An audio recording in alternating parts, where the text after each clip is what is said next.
ఈ వీడియో చూస్తున్న అందరికీ నమస్కారం అండి.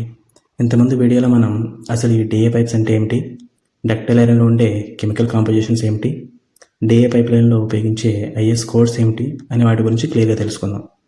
ఇప్పుడు చూస్తున్న ఈ వీడియోలో మనం అసలు ఈ డిఏ పైప్స్ని ఎలా లేయింగ్ చేస్తారు, లేయింగ్ చేయడానికి ఉండే ప్రాసెస్ ఏమిటి, అలాగే డిఏ పైప్ లైన్ లేయింగ్లో ఏమేం బిండ్స్ ఉపయోగిస్తారు, అలాగే యాంగులర్ డిఫ్లెక్షన్ అంటే డిఏ పైప్ లైన్ లేయింగ్ చేసిన తర్వాత బెండ్స్ ఉపయోగించకుండా పైప్ని ఎంతవరకు టర్నింగ్ చేయవచ్చు అనే విషయాల గురించి క్లియర్గా ఈ వీడియోలో మనం తెలుసుకుందాం.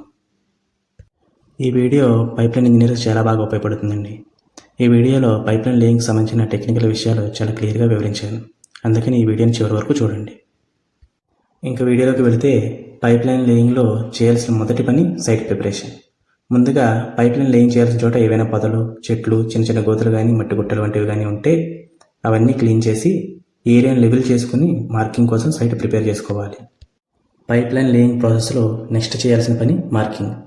ఇప్పుడు సైట్ ప్రిపరేషన్ చేసుకున్న చోట పైప్ లైన్ లేయింగ్ చేయాల్సిన ప్రాంతంలో పైప్ లైన్ యొక్క సెంటర్ లైన్ మరియు ట్రెంచ్ విడ్త్ వంటివి మార్కింగ్ చేసుకోవాలి. Next process excavation. ఇప్పుడు మార్కింగ్ చేసిన ఏరియాలో ఎస్కవేషన్ వర్క్ స్టార్ట్ చేసుకోవాలి. ఎస్కవేషన్ చేసేప్పుడు trench bottom width pipe diameter కంటే ఎక్స్ట్రాగా అంటే minimum 200 mm both sides clearance ఉండేలా మెయింటైన్ చేసుకోవాలి. ఉదాహరణకి 300 mm డయామీటర్ పైప్ తీసుకుంటే పైప్కి ఒక వైపు 200 mm మరియు పైప్ యొక్క డయామీటర్ 300 mm మరియు రెండో వైపు 200 mm అంటే మొత్తం 700 mm విడ్త్ ఉండేలా మెయింటైన్ చేస్తే ఎస్కవేషన్ చేసుకోవాలి. అలాగే ఎక్కడైనా సరే ట్రెంచ్ టాప్ విడ్త్ అనేది అక్కడ ఉండే సాయిల్ కండిషన్ బట్టి పైప్ లేయింగ్ చేయాల్సిన డెప్త్ని బట్టి మారుతూ ఉంటుంది. ఎస్కవేషన్ చేయాల్సిన చోట లూజ్ సాయిల్ లేదా బ్లాక్ కాటన్ సాయిల్ ఉంటే ఈ కింది ఫోటోలో చూపిస్తున్న విధంగా ట్రెంచ్ని స్టెప్ కటింగ్లో తవ్వాలి. అదే కొంచెం హార్డ్ సాయిల్ లేదా మరం టైప్ అయితే కింద ఫోటోలో చూపించే విధంగా కొంచెం స్లోప్ కటింగ్ మెయింటైన్ చేస్తే సరిపోతుంది. లేదంటే సాయిల్ కొలాప్స్ అయ్యి ప్రాణ నష్టం జరిగే అవకాశం ఎక్కువగా ఉంటుంది. అదేవిధంగా బాగా డెప్త్ ఎక్కువగా ఉండే ట్రెంచ్ తవ్వినప్పుడు అక్కడ పనిచేస్తున్న మనుషుల మీద మరియు ట్రెంచ్లో మట్టి కొలాప్స్ అయి పడిపోకుండా ఉండడానికి అక్కడ కింద ఫోటోలో చూపిస్తున్న విధంగా షట్టరింగ్ లేదా షోరింగ్ అంటే చెక్కలు కానీ ఇనుప రేకులు వంటివి కానీ పెట్టాలి. లేదంటే పైప్ లేయింగ్ చేస్తూ ఉన్నప్పుడు అక్కడ పనిచేస్తున్న మనుషుల పైన సాయిల్ కొలాప్స్ అయ్యి ప్రాణ నష్టం జరిగే ప్రమాదం చాలా అంటే చాలా ఎక్కువగా ఉంటుంది. అలాగే ఎస్కవేషన్ చేస్తున్నప్పుడు ఎస్కవేషన్ చేసిన సాయిల్ను ట్రెంచ్ నుండి కనీసం 1 మీటర్ దూరం ఉండేలా వేయాలి. లేకపోతే సాయిల్ వెయిట్ వలన కూడా ట్రెంచ్ కొలాప్స్ అయ్యే ఛాన్స్ ఎక్కువగా ఉంటుంది. ఎప్పుడైనా సరే లేయింగ్ చేసే పైప్కి పైన మినిమం 900 mm డెప్త్ ఉండేలా మెయింటైన్ చేయాలి.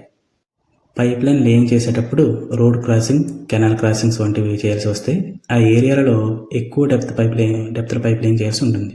అందుకని అటువంటి చోట్ల ఎస్కవేషన్ చేసే డెప్త్ ఎక్కువగా ఉండేలా చూసుకోవాలి. అలాగే road crossing, railway crossing, canal crossings వంటి వాటిలో లేయింగ్ చేసే పైప్స్కి ఎన్కేసింగ్ పైప్స్ను ఉపయోగించి లేయింగ్ చేస్తే మంచిది. ఇక్కడ ఎన్కేసింగ్ కోసం ఉపయోగించే పైపులు లేయింగ్ చేసే పైపుల కన్నా 1.5 రెట్లు పెద్ద సైజులో ఉండే పైపులను మాత్రమే ఉపయోగించాలి.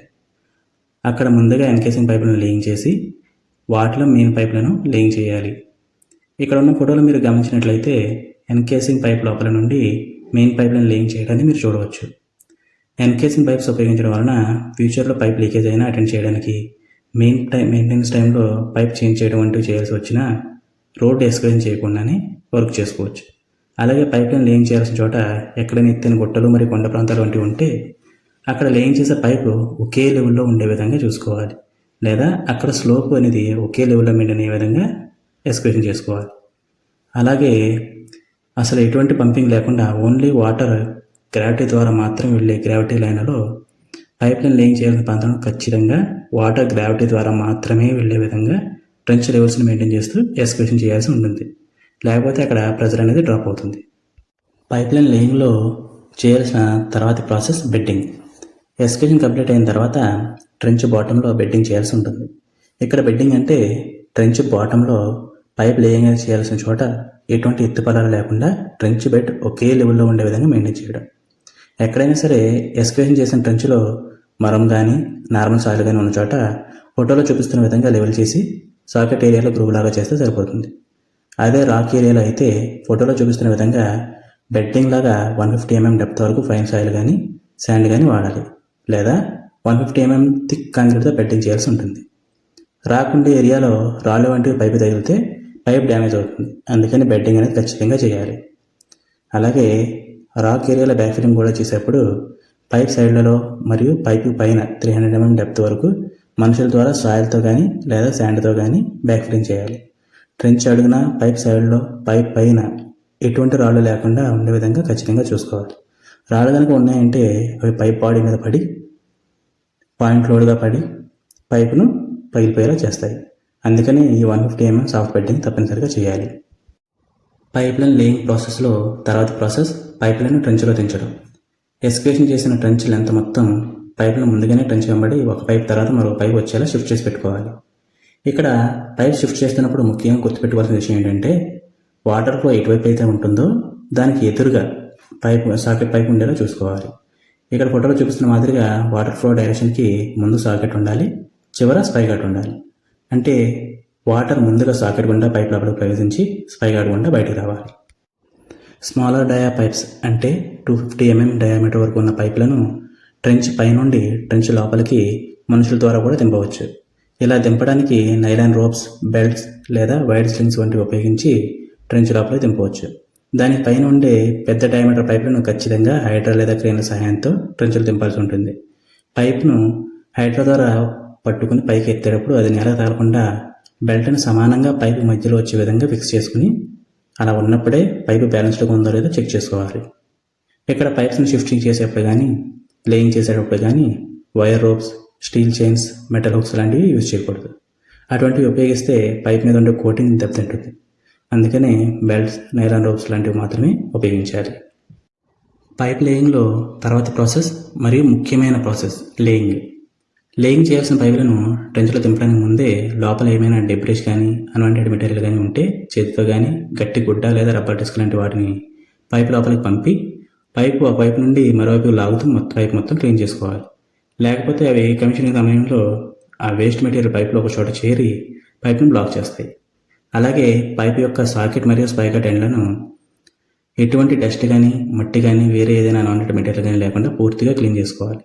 మరీ ముఖ్యంగా సాకెట్ లోపల, అందులోనూ మెయిన్గా గ్యాస్కెట్ కూర్చునే గ్రూవ్ లోపల ఇక్కడ వీడియోలో చూపిస్తున్న విధంగా ఎటువంటి డస్ట్ కానీ చిన్న చిన్న రాళ్ళు కానీ మెటల్ వేస్ట్ అంటే మ్యానుఫ్యాక్చరింగ్ టైంలో పడే చిన్న చిన్న మెటల్ పార్టికల్స్ కానీ ఏదైనా గడ్డలాగా పెరిగిపోయిన పెయింట్ కానీ ఉంటే జాగ్రత్తగా చూసి సాకెట్ మొత్తం క్లీన్ చేసుకోవాలి. మెటల్ పార్టికల్స్ లాంటివి రాకపోతే చిప్పింగ్ చేసి రిమూవ్ చేయాల్సి ఉంటుంది. ఇక్కడ గ్రూవ్లో సరిగా క్లీన్ చేయకుండా గ్యాస్కెట్ కనుక ఫిక్స్ చేస్తే పైప్స్ జాయింటింగ్ చేసే సమయంలో గ్యాస్కెట్ లోపల నొక్కిపోతుంది లేదా గ్యాస్కెట్ కట్టి ఆ జాయింట్ లీకేజ్ అవుతుంది. ఇప్పుడు పైప్ సాకెట్ లోపల ఫిక్స్ చేయాల్సిన టైటన్ గ్యాస్కెట్ లేదా పుష్ ఆన్ గ్యాస్కెట్ ఎలా ఉంటుందో మీరు ఇక్కడ ఉన్న ఫోటోలో చూడొచ్చు. ఇక్కడ మొదటి ఫోటోలో చూపిస్తున్న విధంగా ఈ గ్యాస్కెట్ సాకెట్ యొక్క గ్రూవ్లో పర్ఫెక్ట్గా కూర్చునే విధంగా గ్యాస్కెట్లో కూడా గ్రూవ్ ఉండేలా తయారు చేస్తారు. అలాగే తర్వాత ఫోటోలో చూపిస్తున్న విధంగా గ్యాస్కెట్కి ఒకవైపు రౌండ్ షేప్లోను రెండో వైపు వీ షేప్లోనూ ఉంటుంది. ఇక్కడ వీడియోలో చూపిస్తున్న మాదిరిగా గ్యాస్కెట్ని ఫిక్స్ చేసేటప్పుడు దాన్ని హార్ట్ షేప్లో లాగా లేదా లూప్ లాగా కొంచెం మడత పెట్టి పైప్ సాకెట్ గ్రూవ్లో కూర్చోబెట్టాలి.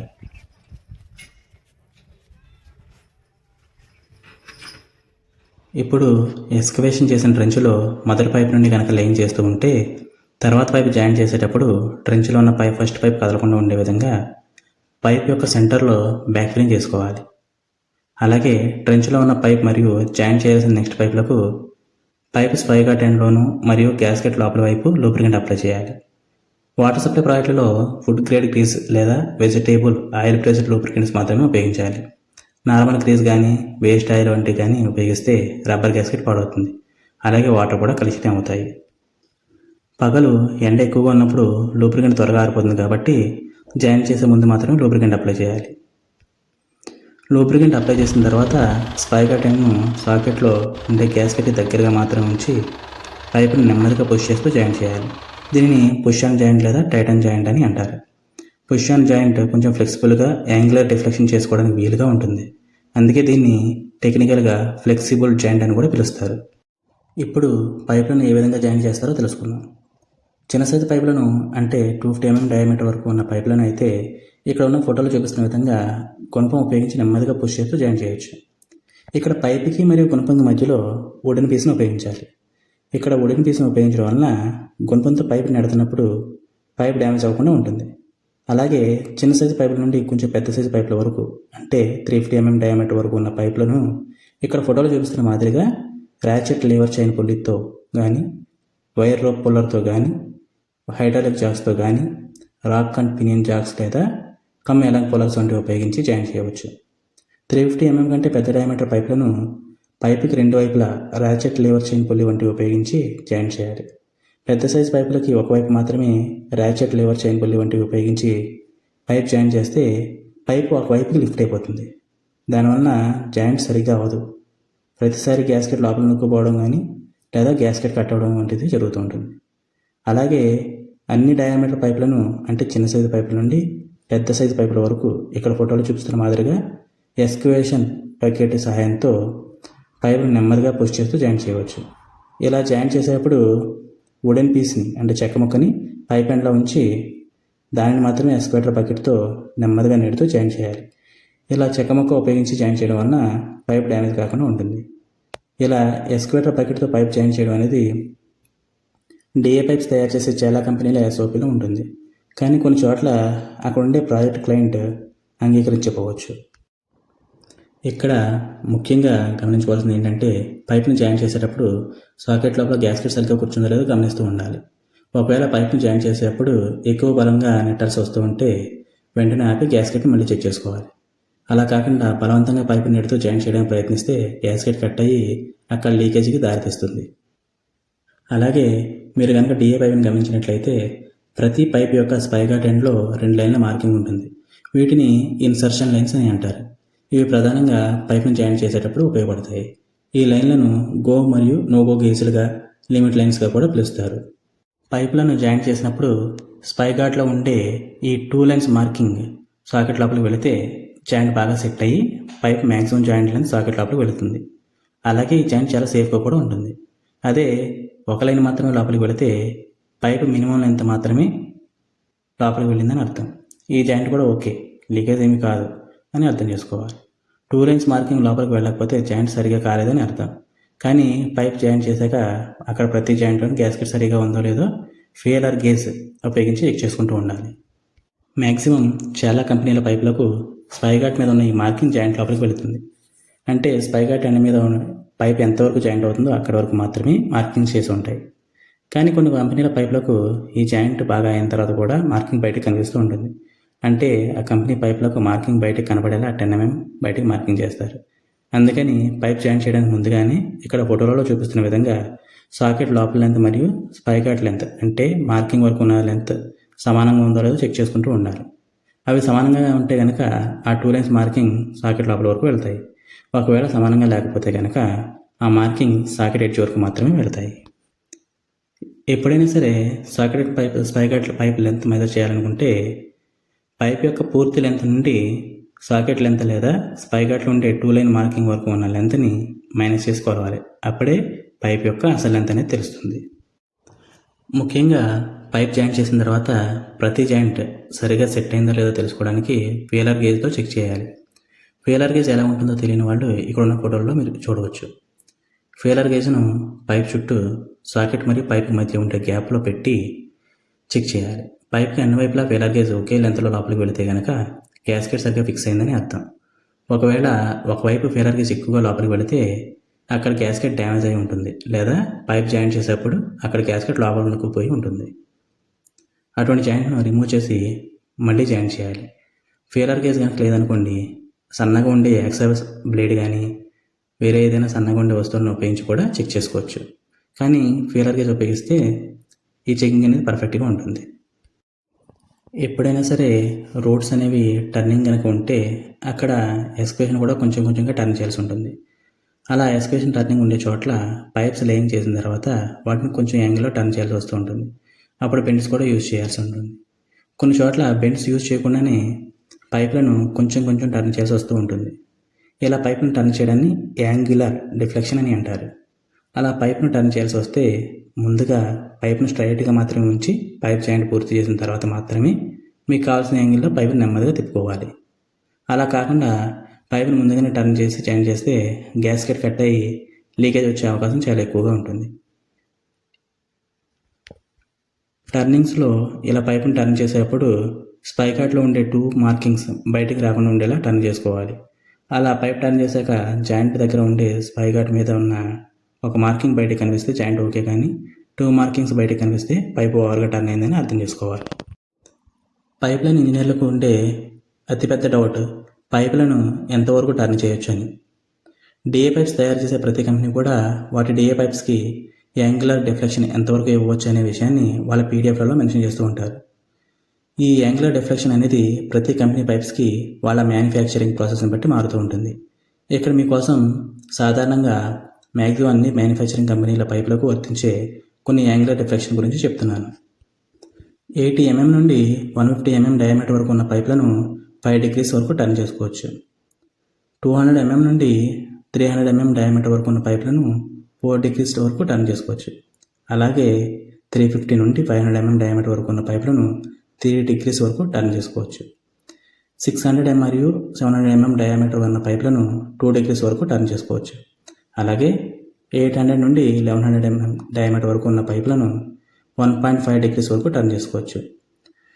1200 నుండి దాని పైన ఉండే పెద్ద సైజు డయామీటర్ పైపులను 1 degree వరకు మాత్రమే టర్న్ చేయడానికి వీలుంటుంది.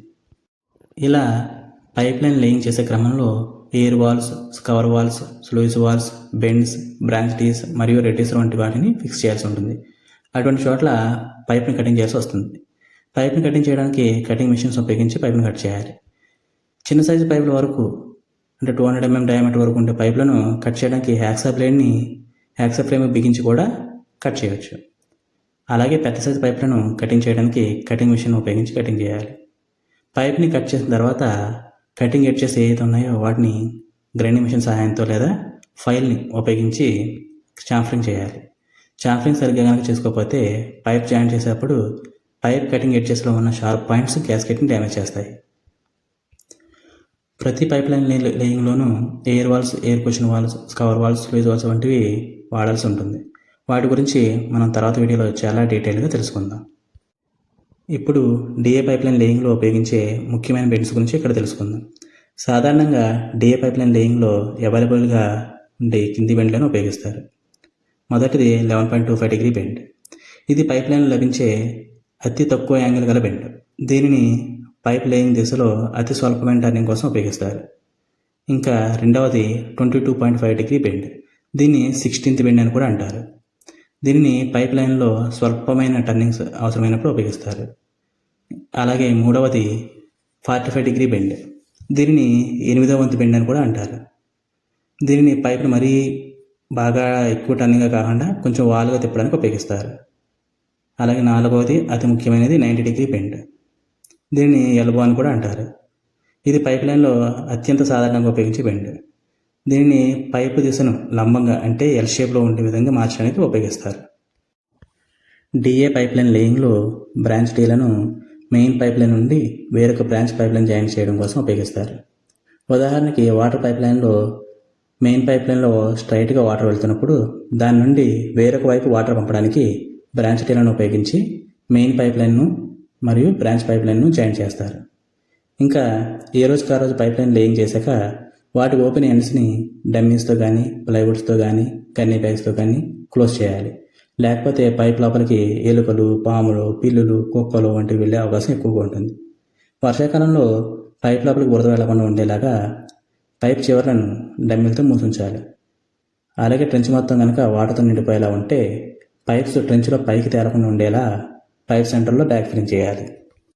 అలాగే పైప్ లైన్ లేయింగ్ చేయాల్సిన చోట వాల్ కనుక 1:15 కంటే ఎక్కువగా ఉంటే, అంటే ప్రతి 15 అడుగులకి 1 అడుగు ఎత్తు లేదా 1 అడుగు లోతు పెరుగుతూ ఉంటే, అంటే ఎత్తైన కొట్లు, కొండలు ప్రాంతాల్లో పైప్ లేయింగ్ అని జాయిన్ చేసిన తర్వాత పైపులు కిందకి జారిపోకుండా గట్టిగా పట్టుండేలా చూసుకోవాలి.